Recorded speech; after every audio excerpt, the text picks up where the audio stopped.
آپ سے ہوگی بات۔ یہ واقعہ ایک سعودی نوجوان کا ہے۔ یہ اپنی زندگی سے مطمئن نہیں تھا۔ اس کی تنخواہ صرف 4000 ریال تھی۔ شادی شدہ ہونے کی وجہ سے اس کے اخراجات اس کی تنخواہ سے کہیں زیادہ تھے۔ مہینہ ختم ہونے سے پہلے ہی اس کی تنخواہ ختم ہو جایا کرتی تھی اور اسے قرضہ لینا پڑتا تھا۔ یوں وہ آہستہ آہستہ قرضوں کی دلدل میں ڈوبتا چلا جا رہا تھا اور اس کا یقین بنتا جا رہا تھا کہ اب اس کی زندگی اسی حال میں ہی گزرے گی۔ باوجود یہ کہ اس کی بیوی اس کے مادی حالت کا خیال کرتی، لیکن قرضوں کے بوجھ میں تو سانس لینا بھی دشوار ہوتا جا رہا تھا۔ ایک دن وہ اپنے دوستوں کی مجلس میں گیا۔ وہاں اس دن ایک ایسا دوست بھی موجود تھا جو صاحب رائے آدمی تھا، اور اس نوجوان کا کہنا تھا کہ میں اپنے اس دوست کے مشوروں کو قدر کی نگاہ سے دیکھتا تھا۔ کہنے لگا کہ میں نے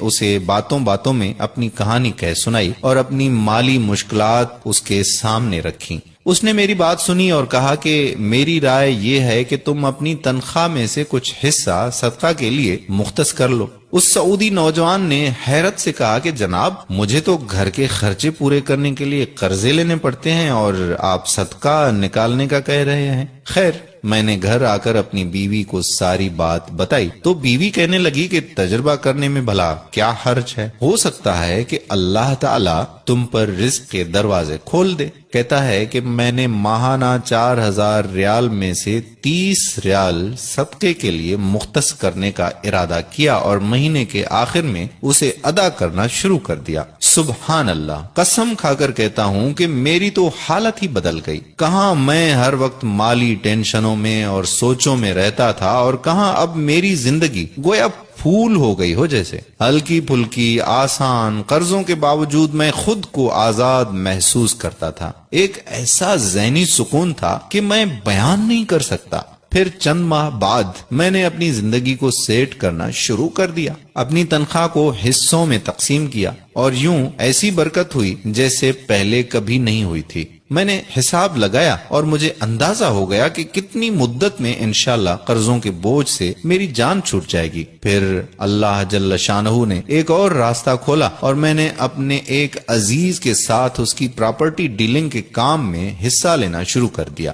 میں اسے گاہک لا کر دیتا اور اس پر مجھے مناسب پروفٹ حاصل ہو جاتا۔ الحمدللہ، میں جب بھی کسی گاہک کے پاس جاتا وہ مجھے کسی دوسرے تک رہنمائی ضرور کرتا۔ میں یہاں پر بھی وہی عمل دہراتا کہ مجھے جب بھی پروفٹ ملتا میں اس میں سے اللہ کے لیے صدقہ ضرور نکالتا۔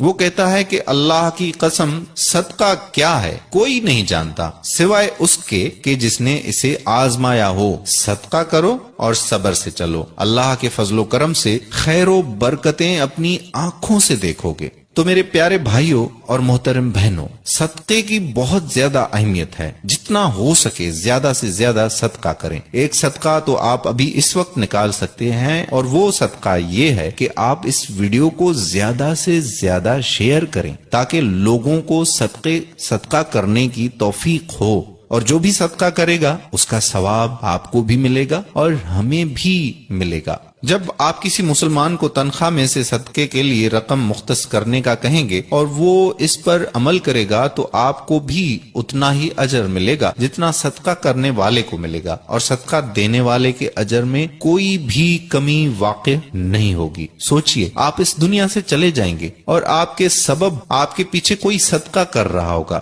صدقے کی نیت سے اس ویڈیو کو زیادہ سے زیادہ اپنے دوستوں احباب کے ساتھ شیئر کریں۔ آخر میں وہی التجا کہ